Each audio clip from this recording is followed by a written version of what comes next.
আজকে হঠাৎই সন্ধ্যাবেলায় ঘুরতে বেরিয়েছিলাম, তো হঠাৎ করেই আমি দেখতে পেলাম মানে একটা খাঁচার মধ্যে অনেকগুলো খরগোশ বন্দি হয়ে আছে।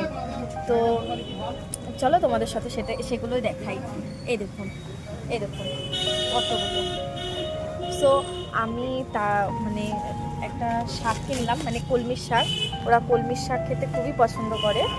তো আমার বাড়িতেও এক সময় খরগোশ ছিল। সো সেই খরগোশটা কি হয়েছিল সেটা পরে আপনাদের সাথে একদিন শেয়ার করবো। দেখুন, এরকম খাও।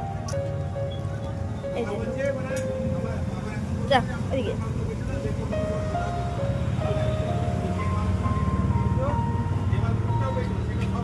সত্যি বন্দি জীবন মানুষের কতটাই মানে দুঃখজনক সেটা আমরা মানুষের ভালো বুঝতে পারি।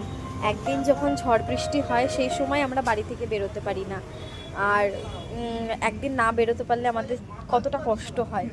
আর এরা তো মানে গোটা জীবনটা এরকমভাবে বন্দি হয়ে থাকে, আর আমরা সেটা চেয়েও কিছু করতে পারি না।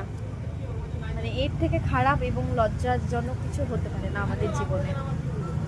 তো ওদের জন্য যেই শাকটা এনেছিলাম কত আনন্দ করে এবং খুশি হয়ে খাচ্ছে দেখুন। মানে দেখুন কাছ থেকে দেখাই, মানে ছোট ছোট মুহূর্তে তো ওরা কত খুশি হয়ে আছে। এখানে একটা দুটো নেই, অনেকগুলো আছে। মানে এটা আপনাদের দেখায়, একটা খাঁচা, বড় একটা খাঁচা। তবুও মানে এদের তো এরা হচ্ছে মাঠে খেলে বেড়াবে, এটাই তো এদের নিয়ম। কিন্তু তা না করে একটা খাঁচার মধ্যে সারা দিন রাত এইভাবে বন্দি হয়ে থাকে। আমার দেখে জিনিসটা খুবই খারাপ লাগলো। মানে এটা আমি বলে বোঝাতে পারবো না। মানে বন্দি জীবন যে মানুষের কতটা খারাপ সেটা একমাত্র যার সাথে হয় সেই বোঝে। তো ঠাকুরের কাছে প্রার্থনা করব ওরা যেন মানে ভালো একটা জীবন পায় বা কিছু। তো খাঁচাটা আপনাদের ভালো করে দেখায়, ওদেরকে দেখায়, একসাথে অনেকগুলো আছে এরকম।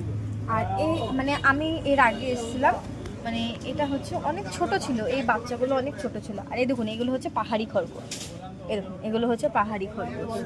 এই দেখুন কাছ থেকে দেখাই আপনাদের, এরকম মুখটা দেখি, এই দেখুন এই যে কানগুলো বড় বড় যাদের, দেখুন এইগুলো হচ্ছে দেশি। এই যে এইগুলো হচ্ছে দেশি, আর এইগুলো হচ্ছে আপনার কি বলবো, পাহাড়ি। সো ওরা এখন খেতে ব্যস্ত। আর ওরা কলমির শাক ওদের সব থেকে মানে প্রিয় খাবার, খুবই ভালোবাসে ওরা খেতে।